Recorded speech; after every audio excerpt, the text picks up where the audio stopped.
Friends, हम लोग लूटपाट के किसी भी घटना को रॉबरी या डकैती का नाम देते हैं, लेकिन क्या आप जानते हैं कि कानून की परिभाषा में रॉबरी और डकैती के बीच एक बहुत ही बारीक और टेक्निकल सा डिफरेंस है।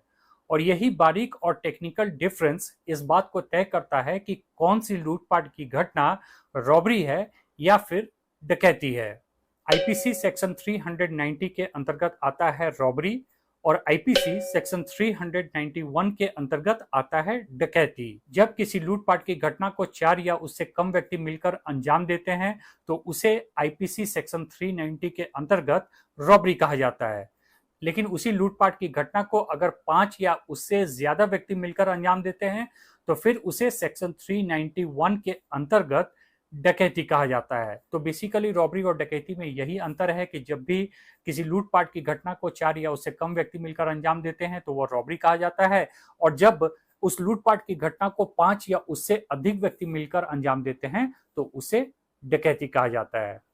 रॉबरी के अंतर्गत सजा का जो प्रावधान है वह भी 2 तरीकों का है। पहला, किसी भी तरह के रॉबरी के लिए जो सजा का प्रावधान है वह है rigorous imprisonment up to 10 years. लेकिन अगर रॉबरी की जो घटना है वह किसी हाईवे पर अंजाम दी जा रही है, वह भी सनसेट के बाद और सनराइज से पहले, यानी कि इन शॉर्ट अगर किसी भी प्रकार का रॉबरी किसी हाईवे पर हो रहा है वह भी रात के समय, तो इस परिस्थिति में सजा का जो प्रावधान है वह है rigorous imprisonment up to 14 years.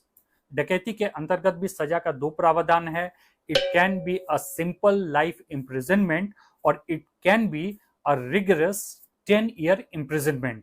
यानी कि अगर लाइफ इम्प्रिजनमेंट दिया जा रहा है तो it can be a simple life imprisonment, लेकिन अगर सजा 10 साल तक का दिया जा रहा है तो इन दैट कंडीशन अगर कोर्ट उचित समझे तो रिगरस इम्प्रिजनमेंट भी 10 साल तक के लिए दे सकता है।